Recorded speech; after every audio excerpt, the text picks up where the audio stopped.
Selamat siang teman-teman semuanya dan selamat pagi untuk yang masih di Indonesia Barat.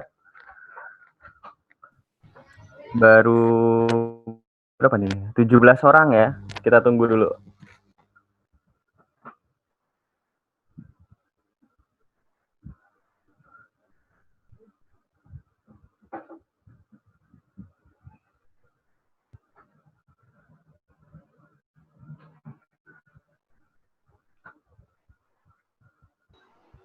Oke, yang pertama saya surprise sekali dengan video yang dibuat teman-teman.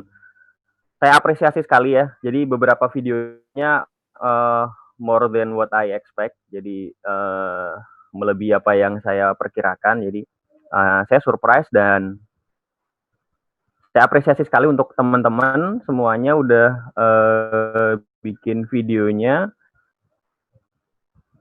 Bentar, terima kasih juga untuk ketua kelasnya ya, sudah dikompilasi semuanya. Saya yakin nih kayaknya habis kerja keras ya kayaknya ya, habis buat videonya ya.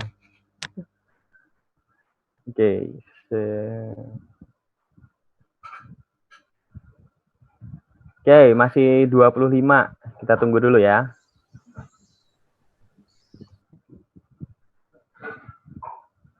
(26)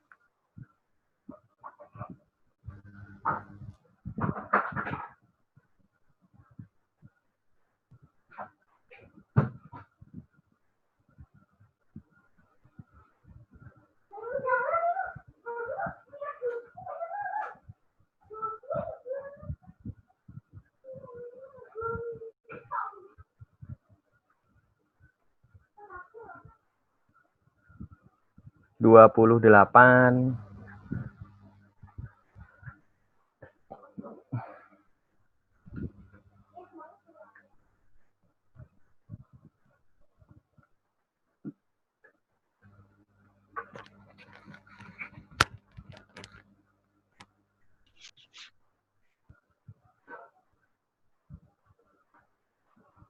(30) Oke, nggak apa-apa ya, kita mulai dulu ya. 30 orang. Baik, saya ulangi lagi. Assalamualaikum warahmatullahi wabarakatuh. Selamat pagi teman-teman semuanya. Saya mau bilang sesuatu nih. Apa namanya? Videonya bagus-bagus. Ya, saya lihat teman-teman sudah sepertinya berjuang maksimal ya untuk menghasilkan video yang bagus. Nanti saya kasih komen masing-masing. Dan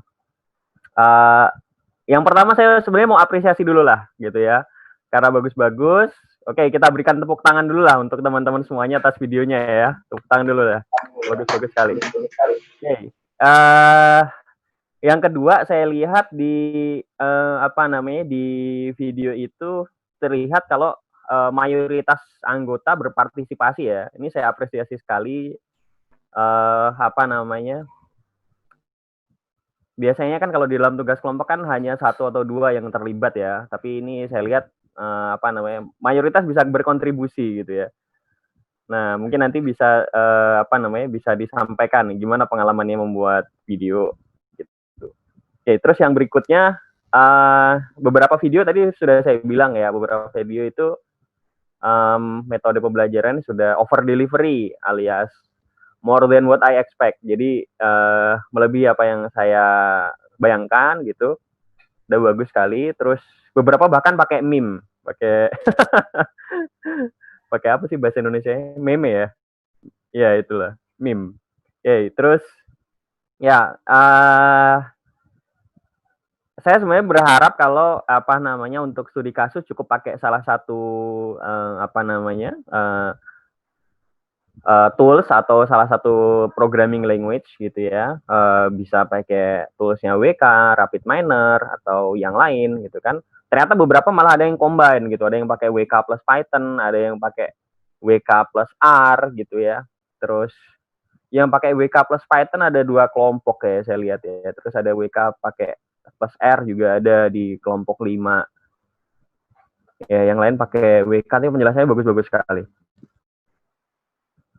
Oke, sebelum masuk ke masing-masing kelompok, mungkin tiap-tiap perwakilan kelompok ada yang mau sampaikan dulu mungkin, gimana komentarnya setelah membuat video pembelajaran? Gimana kelompok 1, ada perwakilannya? Mau disampaikan? Kelompok 1, siapa ya kelompok 1 ya? Halo, suara saya terdengar nggak ya? Terdengar, Pak. Halo? Halo, Pak. Masuk, Pak. Suara saya terdengar nggak ya? Terdengar, Pak. Terdengar, Pak. Oke.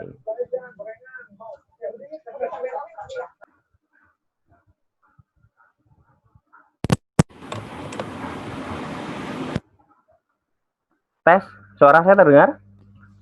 Terdengar, Pak. Terdengar, Pak. Bisa. Tapi kok Terdengar. tidak ini ya? Bentar. Tes 1, 2.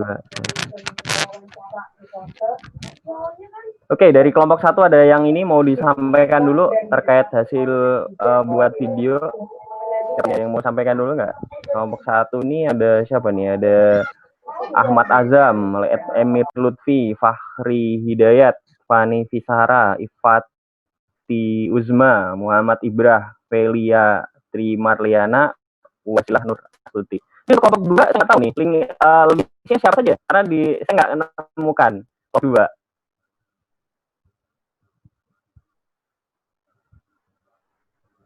2. Kelompok 2, ada yang kelompok 2 di sini?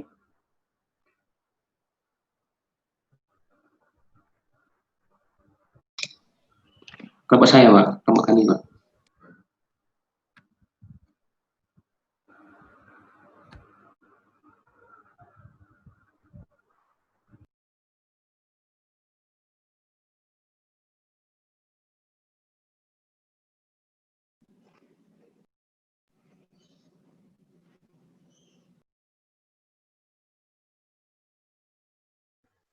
Bapaknya pergi ya?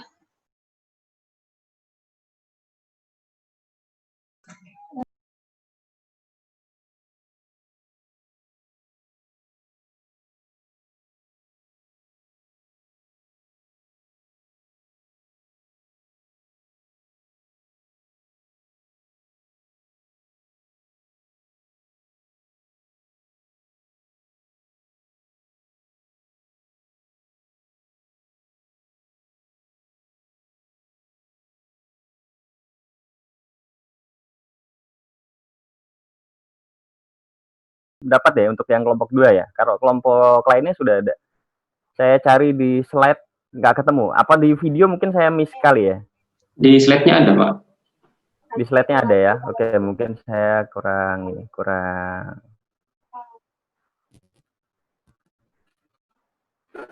Oke, ya, ada. Jadi mau dulu terkait videonya yang sudah dibuat, silakan. Kalau dari kelompok 1 sampai 5 komentar dulu gimana membuat video. Ada beberapa kelompok 1 sama kelompok 2. Oke, silakan. Putus, Pak. Putus-putus. Putus dia, Pak.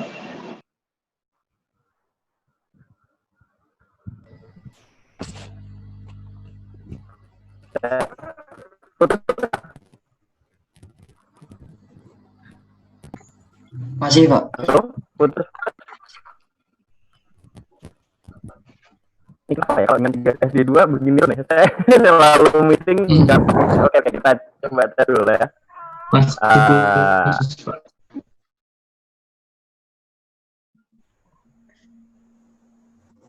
Dia chat baru, Pak. Halo. Halo, Pak. masuk, Pak. Masuk, Pak. Masuk, Pak. Oke. Harusnya koneksinya nggak ada masalah. Soalnya apa namanya speed testnya sudah bagus sekali dari hari ini nggak ada kendala sih harusnya. Oke, sebelum masuk ke sesi pertanyaan, mungkin teman-teman mau komentar dulu mengenai apa namanya pengalaman membuat video mungkin dari kelompok 1 sampai 5. Silakan komentarnya gimana. Kelompok 1 dulu, mungkin ada perwakilan dulu. Saya, Pak. Ya, silakan. Bra. Mungkin dari kelompok 1 yang agak bingung itu nanti di penjelasan kelebihan sama kelemahannya, Pak. Soalnya kan kami sendiri tuh meskipun udah diskusi masih banyak yang belum mengerti gitu. Apalagi ada apa namanya? Ada bahasa-bahasa yang kosakata yang ini yang baru buat kami gitu. Oke, sip. Oke, makasih Bra. Nanti untuk kita fair ya. Jadi apa namanya untuk tugas yang sudah teman-teman berikan, selain nanti saya berikan pertanyaan, kalau misalnya dari yang metode tersebut teman-teman masih ada yang ditanyakan, nanti boleh ditanyakan kepada saya lewat Google Classroom, nanti akan saya jawab di sana. Ya, karena kalau tanya jawabnya di Zoom nanti waktunya habis gitu ya. Oke. Mungkin dari kelompok dulu ada komentar dulu. Nggak ada ya. Kelompok 2? Nggak ada. Kelompok 3? Ada nih, Pak. Oke, silakan. Kelompok berapa nih, Iza? Kelompok 3, Pak. Oke, kelompok 3, silakan. Nah, ini yang berkaitan dari teman-teman yang masing-masing punya peran gitu ya dalam pembuatan videonya. Itu sebenarnya kami bingung sih, Pak. Ngebaginya gimana? Soalnya kalau kita ngambil satu contoh aja, misalnya pakai WK, nanti ada beberapa teman yang nggak kebagian peran, jadi kami coba merata gitu perannya. Kami tambah-tambahin WK sama R gitu sih, Pak, ceritanya. Oke, makasih Iza. Lanjut dari kelompok 4. Ada yang mau komentar? Siapa nih? Ada banyak kelompok 4 ya. Ada Asti, Bernaldo, Intan, Kiran, Muhammad, Gagah, Rika, Sita. No komen, kelompok 4. Kelompok 5.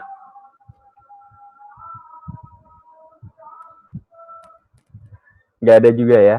Oke, kalau gitu kita langsung masuk ke sesi tanya jawab. Nah, sebenarnya saya ulang dulu ya. Di awal tadi saya apresiasi sekali karena videonya bagus-bagus, lebih dari apa yang saya harapkan ya. Terus semua anggota sih terlihat berpartisipasi gitu ya. Maksudnya tidak didominasi satu atau dua gitu. Saya nggak bisa ngecek apakah benar-benar semuanya, tapi sepertinya kan mayoritas ya, at least mayoritas sudah berkontribusi. Jadi atas hasil videonya, terus kemudian partisipasi dari masing-masing anggota, ini saya apresiasi sekali ya. Terus beberapa juga bahkan ada yang membuatnya sampai lebih dari 1 jam. Ada yang 40 menit tuh, tapi kontennya 40 jam tuh 1 jam tuh kontennya bukan wasting time itu, bahkan bagus-bagus gitu kontennya ya. Ya misalnya Nice Days gitu, dia buat sampai 1 jam lebih, tapi amazing emang. Nah, terus di kelompok 1 ya ada bus. Ini bagus sekali nih sebenarnya. Jadi bahkan ada suara anak-anak di awal nih. Bisa kena pasal eksploitasi anak nggak ini? Gitu. Terus oh ya, untuk kelompok 1 sama kelompok 2 saya nggak tahu kendalanya apa ya, upload di YouTube nggak bisa ya. Kalau kelompok 1 sih karena mungkin size-nya di atas 500 mega ya. Gimana? Mungkin kelompok 1 atau kelompok 2? Oh, itu mungkin agak miskoordinasi, Pak. Jadi ada yang udah terlanjur upload di YouTube, terus ada yang uploadnya di Drive. Terus keputusannya tadi pagi itu nggak apa-apa dulu sementara di Drive gitu, nanti bisa nyusul kalau di YouTube gitu. Sementara bisa dinikmati sama teman-teman dulu. Kayak gitu. Oke. Soalnya kayak misalnya di yang kelompok 1 ini bagus sekali ya. Jadi cuman memang kendalanya size-nya besar. Jadi saya rasa mungkin kasihan kalau teman-teman dari kelompok lain mau melihat gitu, karena saran saya untuk di ketua kelas itu untuk setidaknya slide dan link video itu dibagikan ke seluruh kelas ya, sehingga teman-teman tidak hanya paham mengenai metode yang dikerjakan, tapi juga metode-metode dari kelompok lain gitu, karena itu juga merupakan materi di mata kuliah ini. Terus Oke, kita bahas dulu ya dari kelompok 1 dulu ya. Kelompok 1. Saya surprise, ini kayaknya video paling niat nih dari seluruh kelompok ya, bagus banget ini ya. Nah, mungkin saya ada pertanyaan. Nah, sebenarnya pertama saya awalnya sudah menjanjikan kalau untuk di sesi tanya jawab kali ini saya akan memilih random people dari kelompok untuk saya tanya ya. Tapi karena setelah saya melihat videonya, sepertinya teman-teman juga sudah berjuang sekali membuat video ya. Saya apresiasi sekali. Terus hasilnya juga banyak yang bagus-bagus. Sehingga untuk kali ini saya berikan kemudahan gitu. Sehingga oke, sekarang pertanyaannya tidak saya acak random people, tapi siapapun dari dalam kelompok yang mau menjawab boleh gitu. Sehingga yaitu bonus dari saya hari ini ya. Oke, dari kelompok 1 dulu ya. Saya dari kelompok 1 di Adabus. Untuk Adabus disebutkan di videonya, disebut kalau kekurangannya itu solusi di bawah standar. Ya, solusi di bawah standar. Ini gimana penjelasannya? Maksudnya gimana? Dari kelompok 1 ada yang mau jawab?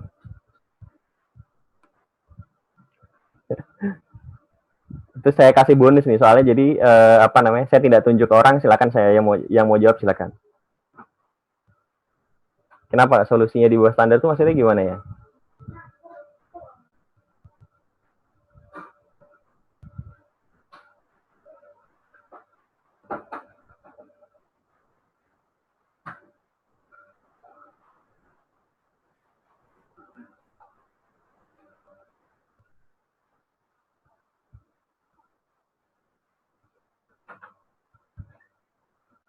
Atau diganti.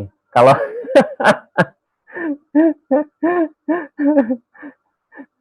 saya harus apresiasi dulu nih, karena kelompok 1 nih videonya so far menurut saya yang paling bagus ya. Jadi oke, kalau gitu saya kasih pertanyaan yang lebih mudah lah sebagai apresiasi. Silakan kalau ada yang mau jawab. Apa sih bedanya antara Adabus dengan decision tree biasa? Ada yang mau jawab?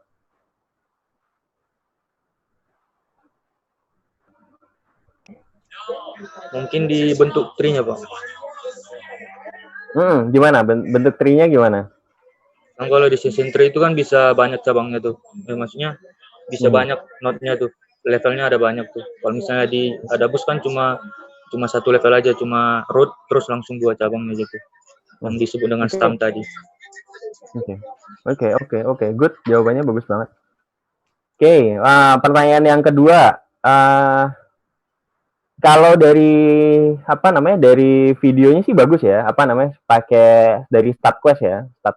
Terus di penjelasannya Adabus bagaimana satu-satu. Nah, sebenarnya secara intuitif, mengapa sih Adabus itu lebih baik daripada decision tree biasa? Mungkin ada yang mau jawab di kelompok 1?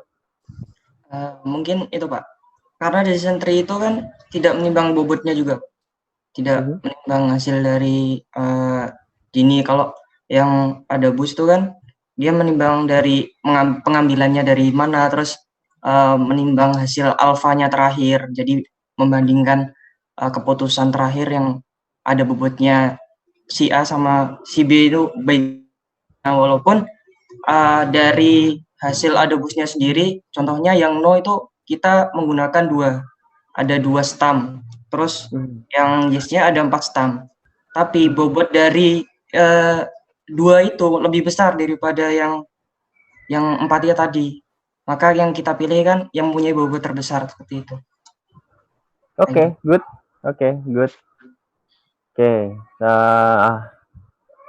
Dan untuk kelompok 1, perfect sih menurut saya. Walaupun mungkin tadi mungkin ada sedikit ya, maksudnya solusi di bawah standar itu saya nggak setuju tuh. Kekurangannya dia solusi di bawah standar ini, standarnya yang mana gitu ya. Nah.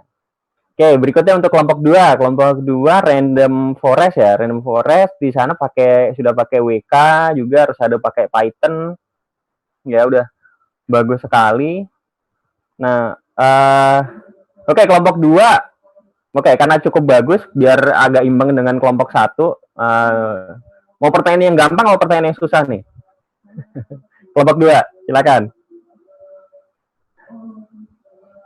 Yang kira-kira bisa dijawab aja, Pak. Oke. Diplomatis sekali. Oke.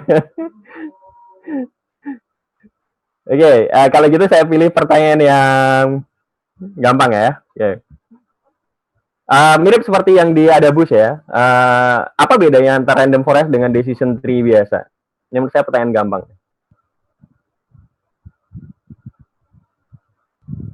Ada yang mau jawab kelompok 2?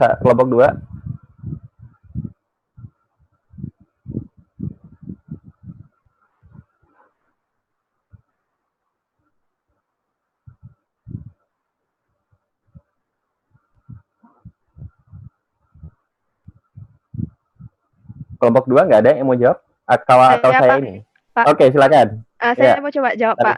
Ya, silakan. Perbedaannya yang pertama, kalau decision tree sama yang random forest itu, kalau random forest itu setiap ada penambahan pohon baru itu dia langsung buat aturan baru gitu, Pak. Jadi dia pengambilan keputusan itu menimbulkan aturan baru. Terus yang kedua itu kalau yang random forest itu kalau yang decision tree biasanya itu kan kalau semakin banyak dia bisa menyebabkan overfitting. Nah, kalau random forest itu dia mencegah overfitting tersebut. Oke, jawabannya bagus. Cuman sebenarnya saya mau jawabnya yang simple aja sebenarnya. Bedanya dengan decision tree biasa gitu, berarti kan harusnya kalau yang di random forest kan dia decision tree-nya lebih dari 1, ya kan? Ya, decision tree-nya lebih dari 1, walaupun tidak semuanya bagus, tapi dikombinasikan akhirnya mendapatkan yang terbagus karena kita menggunakan metode voting ya. Oke, terima kasih Talita jawabannya. Oke, pertanyaan yang kedua. Dari penjelasan Talita tadi dan juga dari yang di video, penjelasannya udah bagus menurut saya di video. Ini jadi kenapa sih random forest tuh jadi lebih baik daripada decision tree yang biasa gitu? Kenapa kok bisa jadi lebih bagus dari sisi ini ya, dari sisi metodenya ya? Kan step by step-nya kan kelihatan ya. Ada yang mau jawab di kelompok 2? Saya, Pak. Ya, silakan Natasha. Jadi kelemahan dari decision tree itu kan ketika data trainingnya diubah sekecil mungkin itu akan berdampak ke hasilnya. Nah, kelemahan itu yang digunakan oleh random forest buat jadi kelebihan. Jadi masing-masing decision tree itu mengeluarkan prediksinya pakai teknik bagging, di mana replacement. Jadi kita bisa ngambil sampel itu lagi gitu. Nah, terus hasilnya itu baru memakai majority vote. Jadi kelemahan di decision tree itu dijadikan kelebihan oleh random forest, Pak. Oke, good sekali Natasha. Oke, untuk kelompok 2 dan ya, kelompok 1 juga dan. Kalau kelompok 1 dan kelompok 2 ini kan sebenarnya ensemble learning ya kan? Jadi memang dia mengkombinasikan antara weak classifier gitu kan, untuk supaya menjadi strong classifier. Itu meme-nya banyak banget di internet ya. Jadi apa nih? Ini contoh yang paling saya suka nih. Ini benar-benar menggambarkan ensemble learning. When you put together a bunch of weak classifier to build an ensemble model, it's together strong. Ada yang tahu filmnya? Oke, jadi memang konsep dari ensemble learning itu seperti itu. Mengkombinasikan dari berbagai model yang dalam tanda kutip setengah bodoh gitu ya, untuk menjadi model yang lebih bagus gitu. Oke, dan untuk kelompok 2, kelompok 3 saya kasih pilihan lagi, mau kasih pertanyaan yang gampang apa yang sulit? Challenging. Gimana?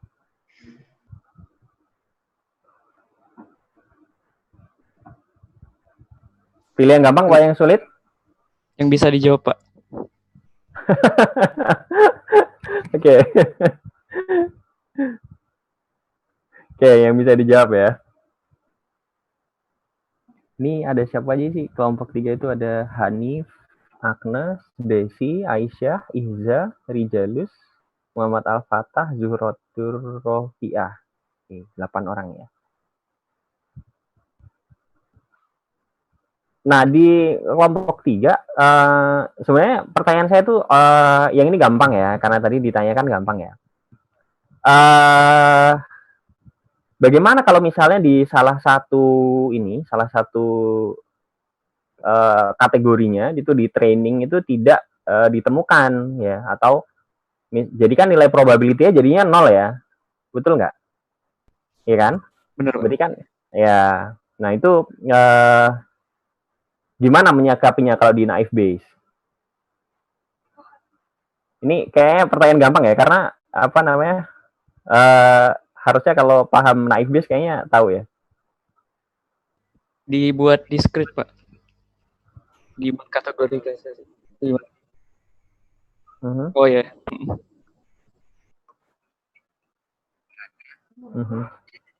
Good. Oke. Good pertanyaannya, Sarah. Jawabannya. Jadi benar ya, ditambahin. Sebenarnya bukan ditambahin 1, tapi kita tambahkan alfa ya. Kan just in case misalnya alfanya 1 ya, untuk menghindari 0. Oke, pertanyaan yang kedua, mau yang gampang apa yang sulit nih? Yang sulit ini, saya kasih dulu yang sulit. Mengapa naive Bayes itu disebut naif atau lugu? Itu kayaknya ada yang mungkin bisa jawab, kalau enggak bisa. Oke, gimana?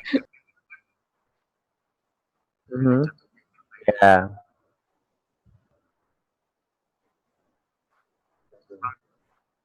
Ya. Itu dikatakan naif karena dia enggak memperhatikan sama event gitu Pak. Yang memperhatikan urutannya, dia bisa aja nilai event sama friend diri itu sama. Iya, tambah lagi nih Pak, ada tambah lagi. Iya, silakan. Itu Pak, salah satu kenapa dia sebut naif itu gara-gara dia menganggap bahwa masing-masing variabel itu dianggap sebagai independen, sehingga peluang given-nya itu bisa dipecah menjadi peluang perkalian aja gitu, tanpa given. Betul. Oke, terima kasih jawabannya. Good sekali. Emang itu yang yang saya harapkan, dan memang naive Bayes ini dalam prakteknya kalau misalnya kita implementasikan gitu ya, itu sebenarnya ini metode yang sudah sangat jadul sebenarnya, naive Bayes ini ya. Pengembangannya itu ada banyak, tapi memang ketika kita implementasikan, memang kenaifannya si naive Bayes ini karena dia tidak memperhatikan pattern, tidak memperhatikan pola orderingnya, urutannya, itu justru menjadi kelebihan, sehingga dalam banyak kasus justru naive Bayes ini walaupun dia yang paling sederhana, akurasinya biasanya malah yang paling tinggi. Oke, dari kelompok 3 sudah, dan kelompok 4, oke. Kita cepetin aja soalnya saya jujur, saya awalnya sudah menyiapkan pertanyaan-pertanyaan yang cukup sulit gitu ya, tapi karena setelah melihat video tadi pagi, kayaknya teman-teman sudah berjuang sangat besar untuk membuat videonya, sehingga sekarang beberapa pertanyaannya saya turunkan. Oke, nah kelompok 4 gimana? Saya kasih pilihan lagi, mau pertanyaan yang susah apa yang gampang? Kelompok 4 ada siapa aja nih? Asti, kemudian Bernardo, Intan, Kiran, Gagah, Raka, kita. Pertanyaan yang sulit apa yang gampang? Tapi overall di videonya bagus ya. Cuman saya lihat sempat ada lag kosong ya, beberapa menit di video gitu ya. Itu videonya sepertinya mute dia. Ya, yang pematerinya itu sempat mute di beberapa menit gitu. Tapi kolaborasinya bagus sih, saya lihat, karena jadi seperti meeting gitu. Gimana kelompok 4? Yang mudah aja Pak. Oke, Benaldo yang muda ya. Iya. Kalau yang muda gini aja. Saya nggak tahu siapa yang mengerjakan siapa namanya kelebihan dan kelemahan karena saya hanya lihat dari suaranya. Jadi nggak tahu siapa yang mengerjakan di naik bis itu. Karena yang gampang, ini bagikan aja kelebihan dan kelemahan dari naik bis. Ada yang mau jawab? Maaf, kelompok 4 sorry, KNN, Canary Snakeboard. Ada yang mau jawab kelemahan sama kelebihannya KNN?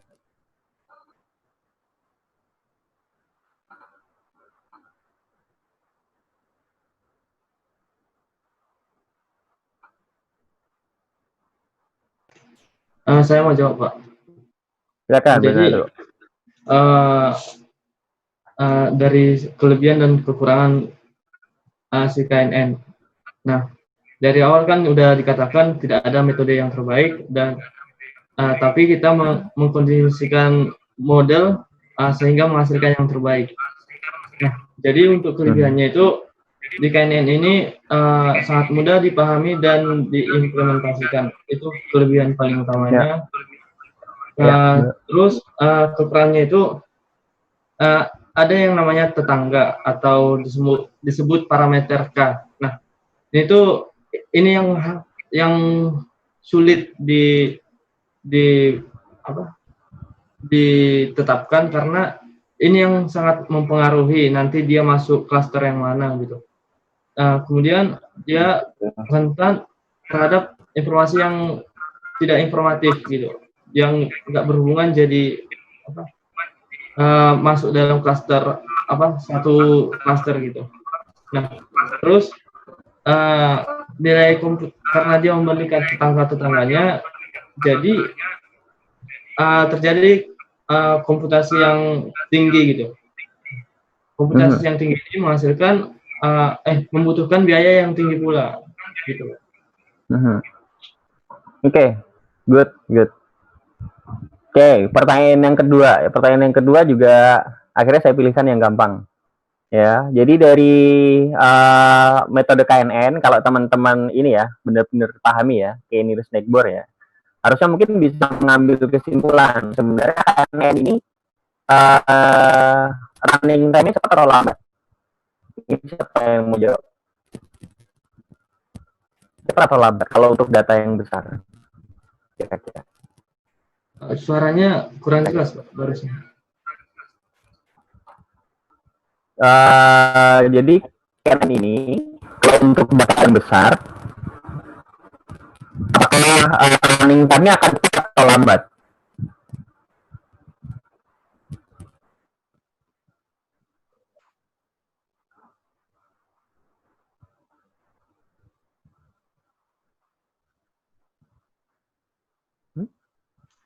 Gimana, Pak? Nggak kedengaran, Pak.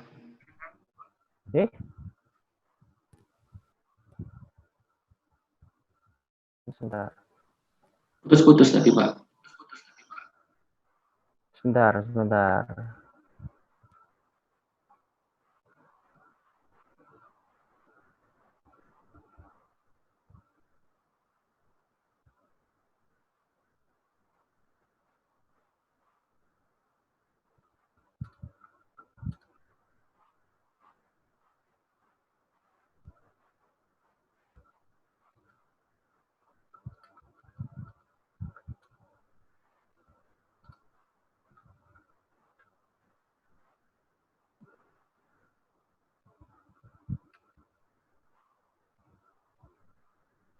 Ya, gimana? Ada yang mau jawab?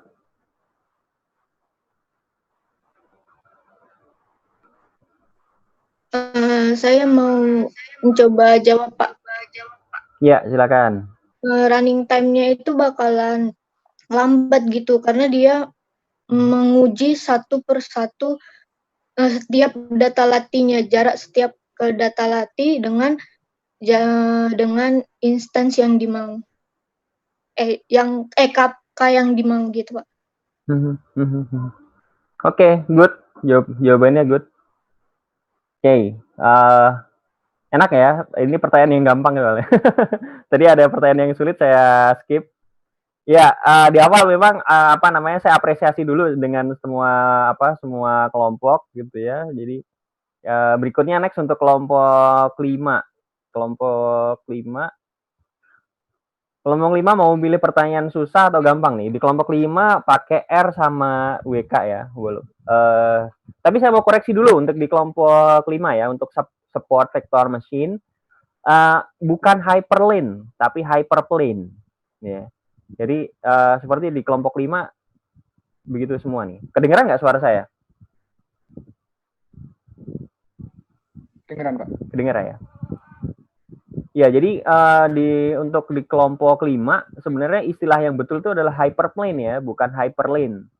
Ya, terus saya nggak tahu kenapa kalau di yang untuk tutorial pakai R, kan pakai R sama pakai WK ya. Nah, untuk yang R kok nggak ada suaranya ya di video ya? Iya, Pak. Mungkin itu kesalahan teknis waktu recordingnya, Pak. Soalnya sebetulnya itu sebetulnya ada penjelasannya dan ada juga yang ngejelasin. Cuman entah kenapa waktu dilihat videonya tuh ternyata penjelasan dari orang yang ngejelasin tuh gak ke record seperti itu, Pak. Oke. Nah, balik lagi sekarang mau pertanyaan yang gampang apa yang sulit nih? Gimana, Daris atau yang lain temannya? Kelompok 5 ada siapa nih? Arina, Manasikarna, Daris, Fadila, Joyce, Yaski, Nabila, sama Nisa.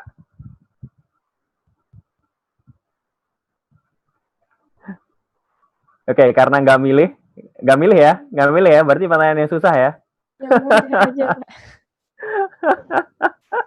Yang mudah aja, Pak. Yang mudah aja, Pak. Yang mudah, oke. Kalau Oke, saya kasih tahu dulu pertanyaan yang sulitnya sama pertanyaan yang mudah. Teman-teman silakan mau pilih jawab yang mana. Pertanyaan yang sulitnya, ya, di video disebutkan bahwa kelebihannya support vector machine ini adalah course of dimensionality, ya, kutukan dimensi. Sebenarnya dimaksud dimensi itu maksudnya atribut ya. Kalau atribut yang banyak berarti kan jadi ini ya, jadi mempersulit gitu ya. Tapi kenapa itu disebut sebagai kelebihan? Ya, curse of dimensionality-nya kenapa malah disebut sebagai kelebihan? Ya, nah itu pertanyaan yang sulit kalau menurut saya. Mungkin, nah kalau mau pertanyaan yang gampang, pada contoh kasus apa sih? Misalnya kita di BPS gitu ya, kita misalnya di BPS gitu, support vector machine ini bisa dipakai buat apa sih? Ya itu yang gampang. Oke, silakan mana yang mau dijawab?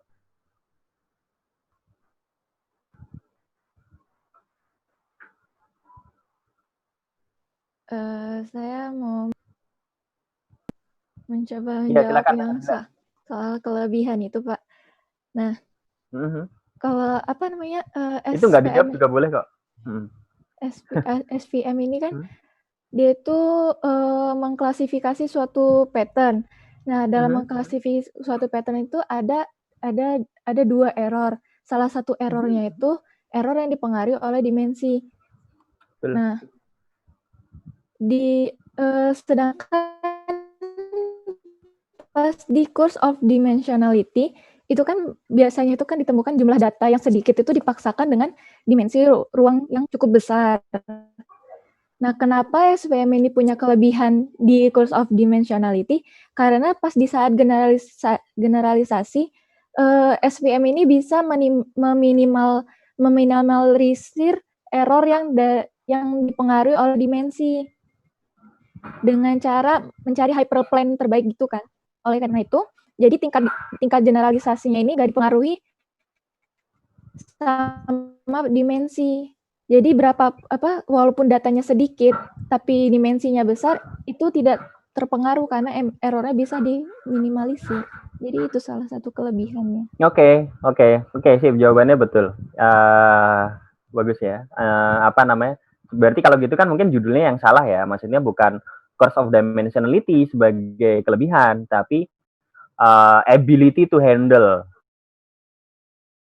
Ya, maksudnya kemampuan untuk menangani course of dimensionality, ya kan? Gitu ya. Oke, kalau gitu sisa pertanyaan kedua yang gampangnya. Silakan, ada yang mau jawab?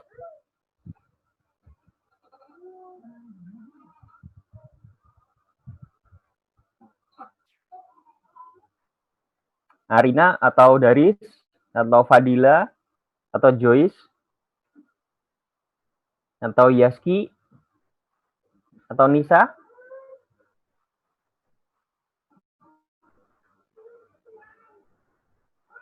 Kedengeran ya suara saya ya? Halo? Oke.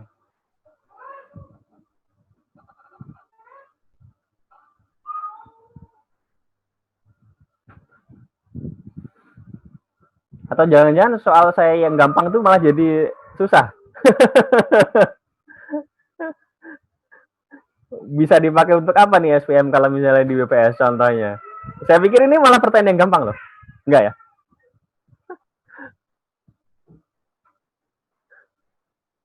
Atau mau ganti? Boleh kalau ganti.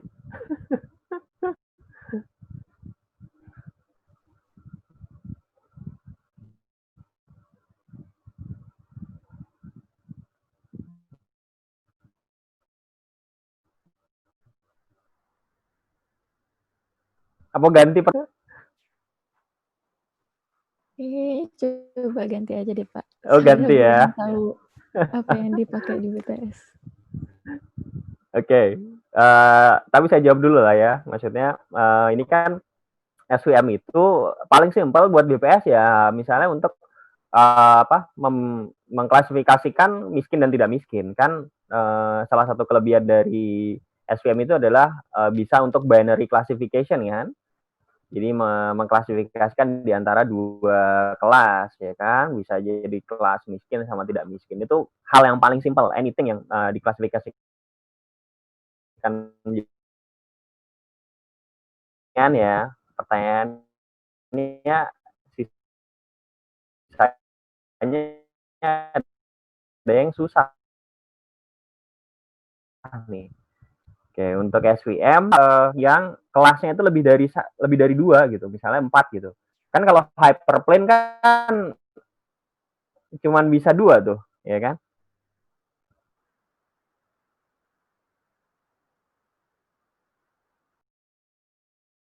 Boleh. Silakan. Terserah kelompok 5. BTW saya memang untuk tanya jawab ini memang saya rubah ya. Awalnya saya berniat mungkin untuk bertanya yang cukup serius gitu, tapi karena saya apresiasi teman-teman ya lebih ke jadi saya kasih kesempatan lah, mungkin boleh memilih pertanyaan yang gampang juga boleh. Ada yang mau jawab? Izin menjawab. Silakan Fadila. Kalau yang support vector mesin ini untuk sampai saat ini tuh belum bisa untuk mengklasifikasikan lebih dari 2 kategori, Pak. Jadi SVM ini sampai saat ini tuh masih dikembangkan untuk mengkategorisasikan lebih dari 2 kategori gitu, Pak. Jadi belum bisa ya? Iya. Oke, ada yang mau nambahin dulu selain Fadila Ahmad? Maaf tadi saya kira namanya Fadila, saya kirain perempuan. Oke, maaf. Ada yang mau nambahin lagi? Nggak ada ya? Oke.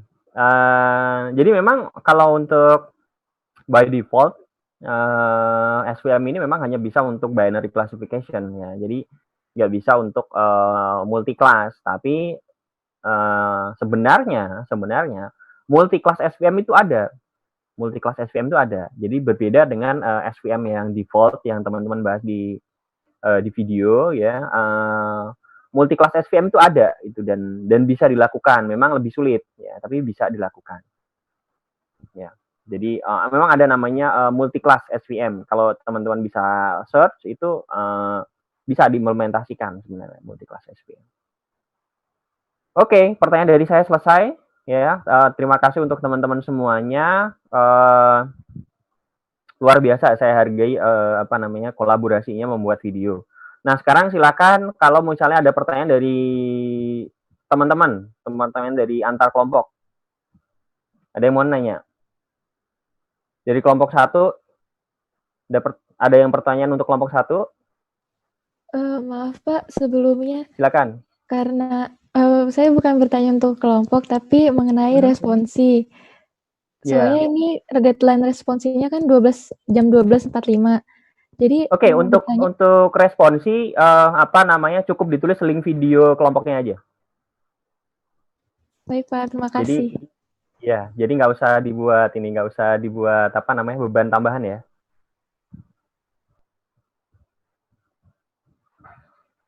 Atau kalau sebenarnya boleh juga misalnya satu kelompok membuatkan responsi untuk seluruh kelompok itu, intinya mungkin satu orang menguploadkan untuk banyak juga boleh. Intinya cukup ditulis ini aja, linknya aja ya, link video aja ya. Oke, ada pertanyaan, kita masih punya waktu 8 menit. Ada yang mau nanya untuk kelompok 1? Nggak ada. Izin bertanya, Pak. Ya, silakan, Desi.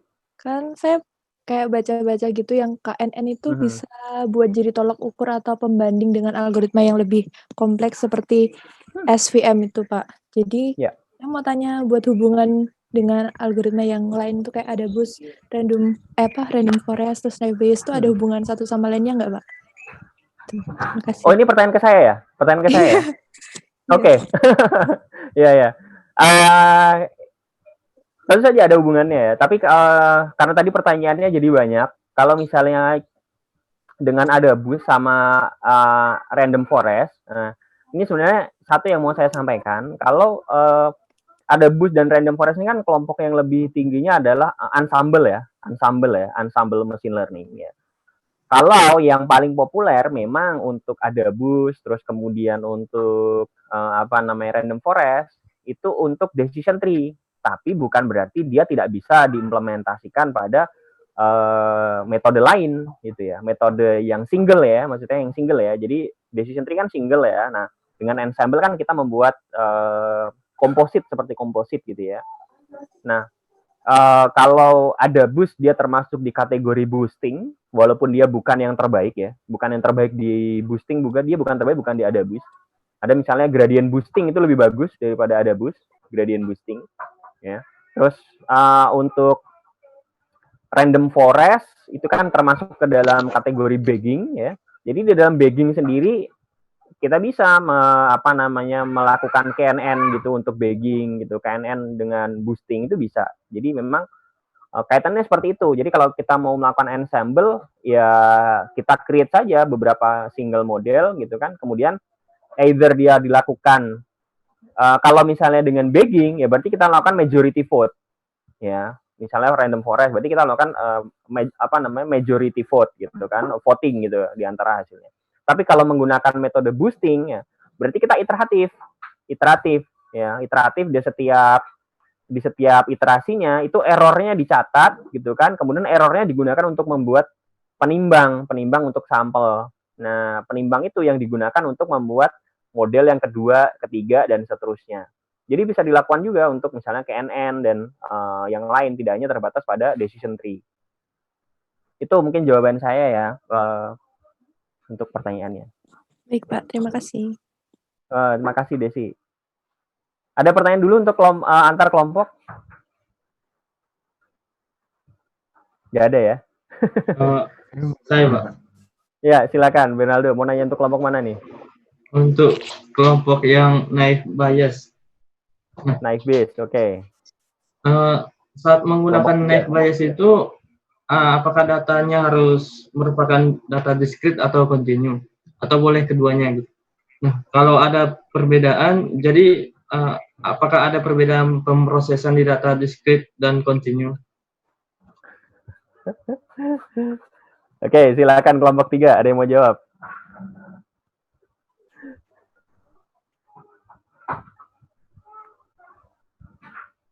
Kelompok 3 ada siapa nih? Hanif, ada Agnes, ada Desi lagi, ada Aisyah. Ada Iza, Rijalus, Fatah, sama Zuhrotur Rofiah.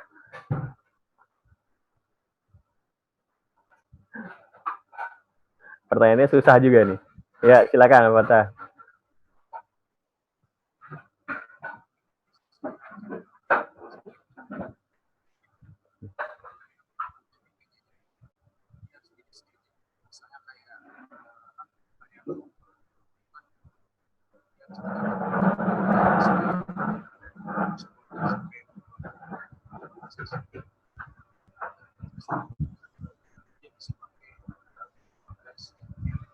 Betul.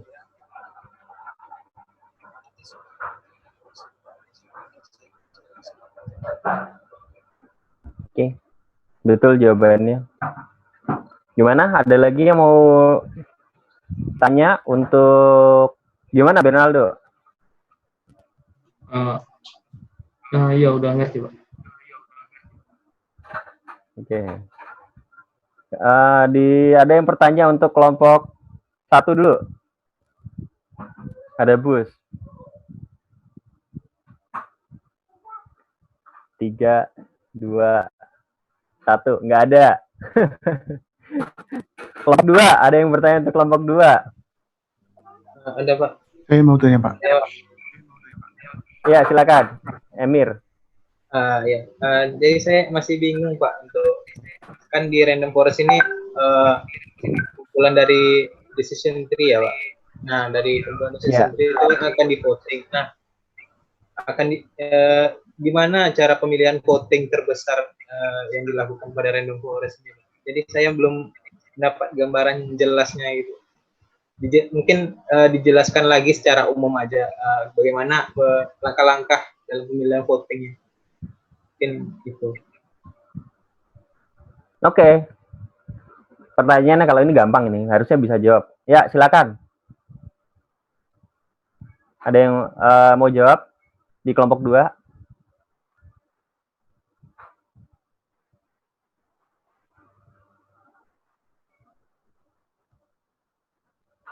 Gampang ya jawabannya ya, pertanyaannya ya.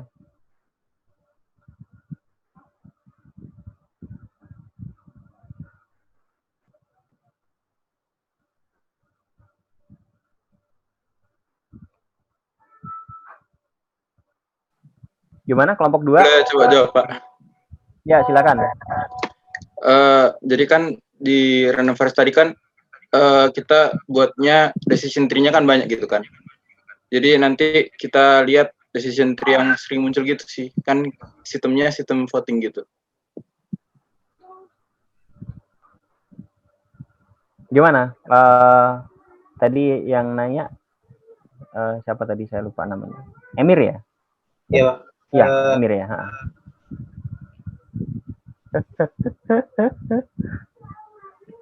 Kayaknya maksudnya Timothy itu maksudnya tonton dulu videonya. Ya kan? Karena memang apa namanya simple sebenarnya. Kalau menurut saya tuh random forest itu simple. Ya. Mirip dengan ada bus. Jadi kalau Emir dari kelompok 1 kan ada bus ya. Iya. Ya.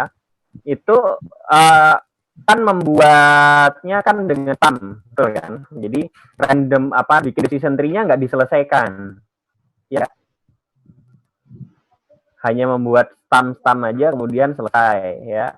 Kalau di random forest itu decision tree-nya dihabisin sampai selesai,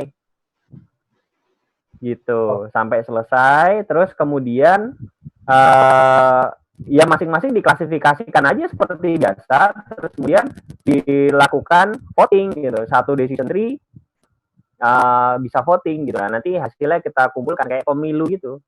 Jadi mana nanti yang apakah jadi gini, apakah kita akhirnya mau main golf atau tidak gitu kan? Nah, apakah kita mau main golf? Nah, berapa decision tree yang setuju kalau saya main golf gitu. Misalnya ada 9 decision tree yang setuju kalau saya main golf. Oke, berarti main golfnya 9. Kalau yang nggak main golf berapa? Misalnya dari decision tree-nya ada 2 nih yang hasil kesimpulannya dia tidak main golf. Berarti kan 9 lawan 2. Ya kan? Berarti kita akhirnya memutuskan 9. Kita masuk ke oke, kita main golf gitu. Gitu. Jadi kayak pemilu aja. Gimana ya, Mir? Ya, sudah jelas, Pak. Terima kasih, Pak. Iya. Random forest ini konsepnya lebih simpel daripada ada bus. Jadi kalau kamu dari kelompok 1 dengan ada bus ke random forest lebih simpel lagi sebenarnya ini metodenya. Oke ya, sudah jam 12.31, ada waktu 15 menit. Silakan teman-teman mengerjakan responsi ya. Ditulis link videonya.